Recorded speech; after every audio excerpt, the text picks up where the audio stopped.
Switching to the Big 12, Oklahoma State have both been given a loss in September already. So TCU has emerged, at least temporarily, as a team that's 5-0, college football playoff ready, but they have most of their tough matchups ahead of them, although they do have three pretty impressive wins, defeating what's been a decent Arkansas program, but down a little bit this year, but they dominated that game. The upset win against Oklahoma State on the road, and then, of course, last week against West Virginia.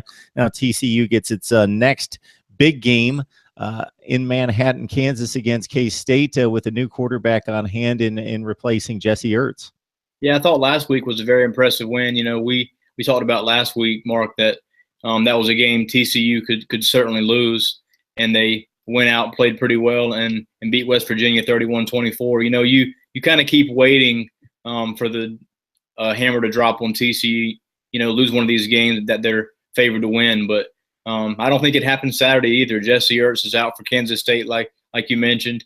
Wildcats, very good defense. I'd probably go under in this game, but TCU right now controls its own destiny as far as the college football playoff is concerned. You know, they had that 28-7 road win at Arkansas, and it doesn't look all that great now, but it's still a out of conference road win, 3 touchdowns against the SEC West team, so pretty impressive there. But like you mentioned, TCU still has, I think, 2 or 3 matchups left against nationally ranked teams, as long as Oklahoma State in the top 25. So TCU, very good football team. Gary Patterson said this week that, you know, a lot of folks are picking Kansas State to win outright. So that's kind of been some fuel for his Horned Frogs.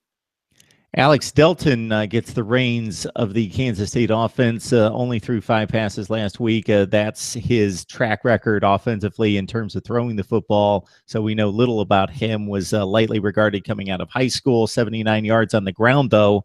So he's slippery in traffic, and Texas had to deal with him as he came into the game with a touchdown deficit, led K-State to overtime before finally losing to the Longhorns. So it's K-State at home against West Virginia this week, and K-State trying to come up with a pass rush against Kenny Hill.